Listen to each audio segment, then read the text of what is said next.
So here we have the Ford Fiesta on a 64 plate. I'm going to start off by showing you around the outside of the car, and then we'll hop in and run through some controls on the inside. From the outside though, you can see it's a 5-door car with alloy wheels and tinted windows. Let's start off inside the boot and then work our way around the rest of it from there. As we approach the back of the car, you can see we have reversing sensors, plenty of boot space as well, along with that 60/40 split folding rear seat should you wish to increase this space even further. Okay, so we're just going to work our way back around to the front of the car, and then we'll hop in and run through some controls on the inside of it from there. But now that we've done a full circle, you can see it's in excellent condition the whole way round. Just briefly before we climb in, I think it's well worth seeing the interior from this exterior point of view. There's plenty to run through on the dashboard, so let's hop in and we'll do that now. Okay, now that we're inside the car, we're going to start with the dials. On the left-hand side, we have the rev counter. On the right-hand side, the speedometer. In the centre, we have the fuel gauge at the bottom there. And above that, you can see the coolant temperature gauge, the total miles of the car, which is 60,380.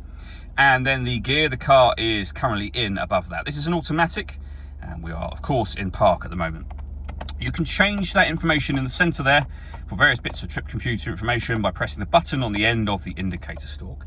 If we back out to the steering wheel, on the right hand side we have cruise control, and on the left hand side stereo and phone controls. You can only use the phone controls once you pair the phone up to the car, which is done by hitting the phone button and then following the instructions on screen. We're going to close that for now, of course.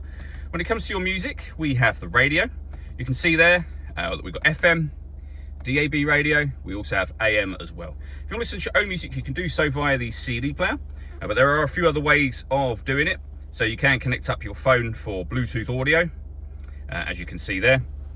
This car's also got USB and auxiliary inputs as well. And you can plug those in whenever you wish to, and then access them with the buttons just here. The main volume for the stereo is this dial.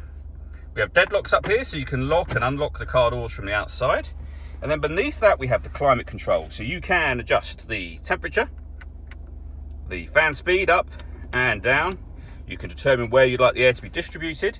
When you're happy with those settings, your air conditioning is on at the minute. That's off, back on again, or hit auto.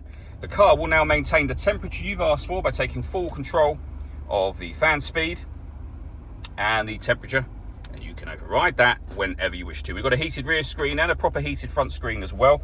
The gear lever for the fully automatic gearbox, a 12-volt charging socket, and then auxiliary and USB inputs I mentioned previously.